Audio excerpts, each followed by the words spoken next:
신차 출고한 지 한 2년 정도 되었습니다. 하부 세차 열심히 하면 이런 현상이 발생이 되죠. 물이 머물 수 있는 곳, 이런 곳에 흙모래가 쌓입니다. 그럼 언더커버 한번 보겠습니다. 여기도 마찬가지 이렇게 방음 재료 이쪽으로 다 흙모래가 다 쌓여 있습니다. 시간이 지나면 이것이 썩을 수밖에 없습니다. 그리고 세차를 하면 할수록 커버 속으로 흙이나 모래 이런 것들이 다 들어가니까요. 세차를 해서 차량 관리를 한다. 이 말 자체는 맞지 않습니다. 여기는 배터리 커버입니다. 커버 안쪽을 보면 이렇게 물이 들어온 흔적이 다 있습니다. 그럼 배터리가 어떤지 한번 보겠습니다. 배터리 쪽도 마찬가지 다 흙모래로 덮여져 있죠. 겨울 되면 이것이 염화칼슘이다. 이렇게 생각을 하시면 되고요. 여기 차체 속에도 마찬가지죠.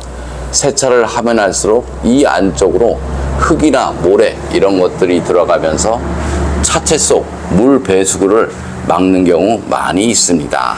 그래서 세차를 해서 차량 관리를 한다. 이 말 자체는 처음부터 맞지 않습니다.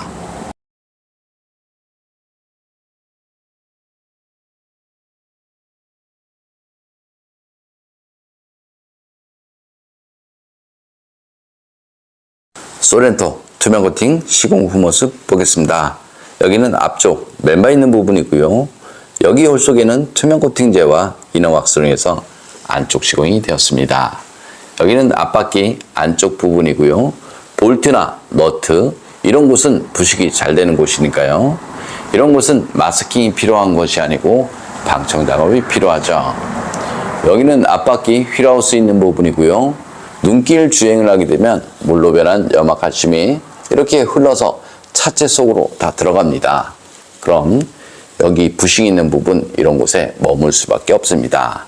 그래서 바닥 면속이나 부품 쪽 이런 곳은 반드시 흙방지 필요하죠.